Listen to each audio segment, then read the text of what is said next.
മുൻ മുഖ്യമന്ത്രി പിണറായി വിജയന്റെ ഗൺമാന്മാരുടെ മർദ്ദന കേസിൽ അട്ടിമറി സ്ഥിരീകരിച്ച് SIT. ADGP MR Ajith Kumar ആദ്യഘട്ടത്തിൽ അന്വേഷണ റിപ്പോർട്ട് തിരുത്തിയെന്നും സ്ഥിരീകരണം. കേസ് അന്വേഷണം അട്ടിമറിച്ചതിൽ ADGPയുടെ പങ്ക് ശരിവെക്കുന്നതാണ് ഉദ്യോഗസ്ഥരുടെ മൊഴി. അന്വേഷണ സംഘം റിപ്പോർട്ട് DGPക്ക് കൈമാറി. കേസിൽ അജിത് കുമാറിനെതിരായ സർക്കാർ നീക്കം നിർണായകമാണ്. ഡാൻ കുര്യൻ ഏറ്റവും പുതിയ വിവരങ്ങളുമായി ചേരും. ഡാന്, കോടതിയുടെ പരിഗണനയിലുള്ള കേസ് നമുക്കറിയാം, ഗൺമാന്മാർക്കടക്കം ജാമ്യം നൽകിയിരുന്നു, മുൻകൂർ ജാമ്യം നൽകിയിരുന്നു. പക്ഷേ അപ്പോഴും അന്വേഷണവുമായി മുന്നോട്ട് പോവുകയാണ്. അജിത് കുമാറിനെതിരെ അടക്കം ഡിപ്പാർട്ട്മെന്റ് തല നടപടിയിലേക്ക് എത്തുമോ സർക്കാർ?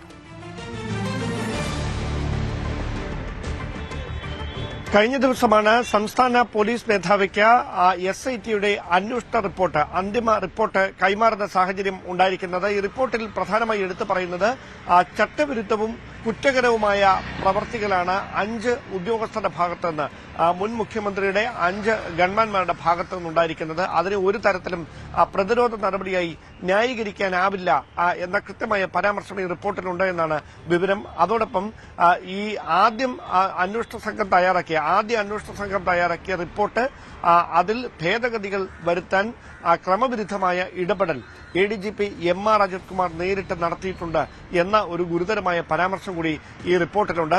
ആകെ ഈ ഇരകളായ 2 യൂത്ത് കോൺഗ്രസ് പ്രവർത്തകർ അടക്കം 20 പേരിൽ നിന്നാണ് 20ഓളം പേരിൽ നിന്നാണ് സാക്ഷിമൊഴികൾ രേഖപ്പെടുത്തിയിരുന്നത്. അതിന്റെ കൂടി അടിസ്ഥാനത്തിലാണ് ഈ റിപ്പോർട്ട് തയ്യാറാക്കിയിരിക്കുന്നത്.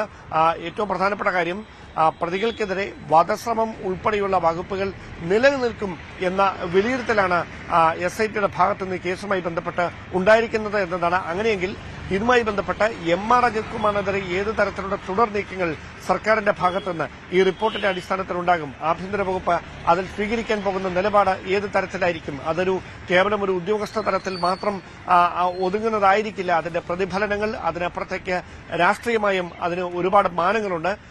അതോടൊപ്പം ഈ പ്രാഥമികമായി 5 പോലീസ് ഉദ്യോഗസ്ഥർ ഈ കേസുമായി ബന്ധപ്പെട്ട് ഗവൺമെന്റ്മാരായിരുന്നവരെ ഉൾപ്പെടെ സസ്പെൻഡ് ചെയ്തിരിക്കുകയാണ് സർവീസിൽ നിന്ന്. അതിനപ്പുറത്തേക്ക് ഏതെങ്കിലും തുടർ നടപടികൾ അവർക്കെതിരെ ഉണ്ടാകുമോ എന്ന കാര്യത്തിലും വിശദമായ ചർച്ചകളൊക്കെ നടക്കുന്നുണ്ട്. എന്തായാലും സംസ്ഥാന പോലീസ് മേധാവി ആഭ്യന്തര വകുപ്പ് മന്ത്രിക്ക് ഈ റിപ്പോർട്ട് കൈമാറും.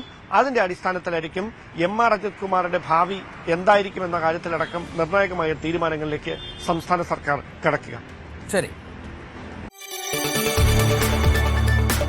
കൂടുതൽ വാർത്തകൾക്ക് News 18 Keralam YouTube channel subscribe ചെയ്യുക.